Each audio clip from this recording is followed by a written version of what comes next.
تب خداوند نے ایوب کا بگولے میں سے یوں جواب دیا، یہ کون ہے جو نادانی کی باتوں سے مصلحت پر پردہ ڈالتا ہے؟ مرد کی مانند اپنی کمر کس لے، کیونکہ میں تجھ سے سوال کرتا ہوں اور تو مجھے بتا، تو کہاں تھا جب میں نے زمین کی بنیاد ڈالی؟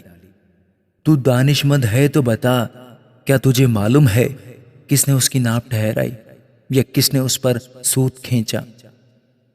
کس چیز پر اس کی بنیاد ڈالی گئی، یا کس نے اس کے کونے کا پتھر بٹھایا؟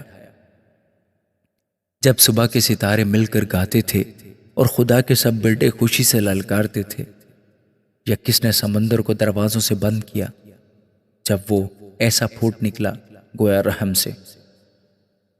جب میں نے بادل کو اس کا لباس بنایا اور گہری تاریکی کو اس کا لپیٹنے کا کپڑا، اور اس کے لیے حد ٹھہرائی اور بینڈے اور کیواڑ لگائے، اور کہا یہاں تک تو آنا پر آگے نہیں، اور یہاں تیری بپھرتی ہوئی موجیں رک جائیں گی۔ کیا تو نے اپنی عمر میں کبھی صبح پر حکمرانی کی، اور کیا تو نے فجر کو اس کی جگہ بتائی تاکہ وہ زمین کے کناروں پر قبضہ کرے اور شریر لوگ اس میں سے جھاڑ دیے جائیں؟ وہ ایسے بدلتی ہے جیسے مہر کے نیچے چکنی مٹی، اور تمام چیزیں کپڑے کی طرح نمایاں ہو جاتی ہیں، اور شریروں سے ان کی روشنی روک لی جاتی ہے اور بلند بازو توڑا جاتا ہے۔ کیا تو سمندر کے سوتوں میں داخل ہوا ہے، یا گہراؤں کی تھا میں چلا ہے؟ کیا موت کے پھاٹک تجھ پر ظاہر کر دیے گئے ہیں، یا تو نے موت کے سائے کے پھاٹکوں کو دیکھ لیا ہے؟ کیا تو نے زمین کی چوڑائی کو سمجھ لیا ہے؟ اگر تو یہ سب جانتا ہے تو بتا، نور کے مسکن کا راستہ کہاں ہے؟ رہی تاریکی، سو اس کا مکان کہاں ہے، تاکہ تو اسے اس کی حد تک پہنچا دے اور اس کے مکان کی راہوں کو پہچانے؟ بے شک تو جانتا ہوگا، کیونکہ تو اس وقت پیدا ہوا تھا اور تیرے دنوں کا شمار بڑا ہے۔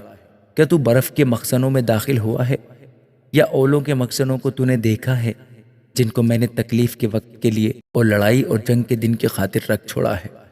روشنی کس طریق سے تقسیم ہوتی ہے، یا مشرقی ہوا زمین پر پھیلائی جاتی ہے؟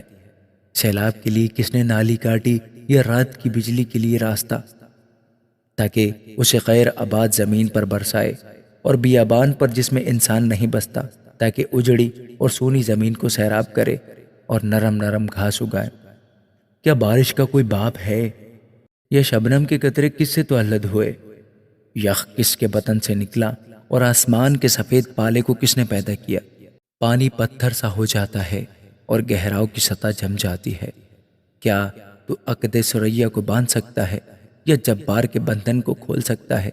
کیا تو منتقل بروج کو ان کے وقتوں پر نکال سکتا ہے، یا بنات الناش کی ان کی سہیلیوں کے ساتھ رہبری کر سکتا ہے؟ کیا تو آسمان کے قوانین کو جانتا ہے اور زمین پر ان کا اختیار قائم کر سکتا ہے؟ کیا تو بادلوں تک اپنی آواز بلند کر سکتا ہے تاکہ پانی کی فروانی تجھے چھپا لے؟ کیا تو بجلی کو روانہ کر سکتا ہے کہ وہ جائے اور تجھ سے کہے میں حاضر ہوں؟ باطن میں حکمت کس نے رکھی، اور دل کو دانش کس نے بخشی؟ بادلوں کو حکمت سے کون گن سکتا ہے، یا کون آسمان کی مشکوں کو انڈیل سکتا ہے؟ جب گرد مل کر تودہ بن جاتی ہے اور ڈھیلے باہم سٹ جاتے ہیں، کیا تو شیرنی کے لیے شکار مار دے گا، یا ببر کے بچوں کو آسودہ کر دے گا جب وہ اپنی باندوں میں بیٹھے ہوں اور گھات لگائے آڑ میں دبکے ہوں؟ پہاڑی کوے کے لیے کون خوراک مہیا کرتا ہے جب اس کے بچے خدا سے فریاد کرتے اور خوراک نہ ملنے سے اڑتے پھرتے ہیں؟ آمین۔